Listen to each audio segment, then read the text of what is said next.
नए मामले सामने आए। इसके साथ ही ओमिक्रॉन के कुल मामले बढ़कर 213 हो गए हैं। स्वास्थ्य मंत्रालय ने ओमिक्रॉन के कुल मामलों को लेकर जानकारी दी है। स्वास्थ्य मंत्रालय ने बताया कि मंगलवार को जम्मू कश्मीर, उड़ीसा और लद्दाख में ओमिक्रॉन के सबसे ज्यादा मामले सामने आए। जम्मू कश्मीर में 3, उड़ीसा में 2 और लद्दाख में ओमिक्रॉन का 1 मामला सामने आया है। इसी तरह से ओमिक्रॉन के 15 राज्यों में मामले सामने आ चुके हैं। उधर ओमिक्रॉन के बढ़ते मामलों को देखते हुए केंद्रीय स्वास्थ्य सचिव राजेश भूषण ने राज्यों और केंद्र प्रशासित देशों को चिट्ठी लिखी। इस चिट्ठी में ओमिक्रॉन के बढ़ते प्रसार को रोकने के लिए सख्त उपाय करने को कहा गया है। बता दें कि अब केंद्र की तरफ से रात को कर्फ्यू लगाना और एक जगह से ज्यादा लोगों के एकत्रित होने से रोकना, शादी, विवाह और अंतिम संस्कार में शामिल होने वाले लोगों की संख्या सीमित करने की सलाह दी गई है।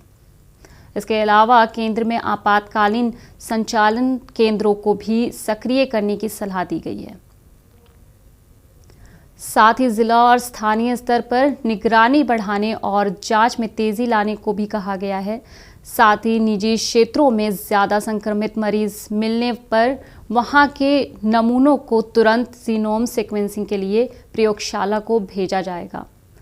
विश्व स्वास्थ्य संगठन पहले ही ये कह चुका है कि इस वेरिएंट के संक्रमण की रफ्तार पहले सामने आई वेरिएंट की तुलना में सबसे अधिक है। इसको देखते हुए संगठन के प्रमुख डॉक्टर टेड्रोस का कहना है कि लोगों की भीड़ भाड़ वाली जगहों पर जाने से बचना चाहिए और मास्क लगाना ज़रूरी है। उन्होंने विश्व को आगाह किया है कि यदि लापरवाही बरती गई तो ये जानलेवा साबित हो सकती है। केंद्र सरकार ने बढ़ते ओमिक्रॉन मामलों पर चिंता जताई। इस बीच केंद्रीय स्वास्थ्य सचिव ने राज्यों के मुख्य सचिवों को खत लिखा, जिसमें ओमिक्रॉन की रोकथाम को लेकर कदम उठाए गए हैं। खत में कहा गया है कि मौजूदा वैज्ञानिक सबूतों के आधार पर ओमिक्रॉन डेल्टा वेरिएंट की तुलना में कम से कम 3 गुना से अधिक संक्रामक है।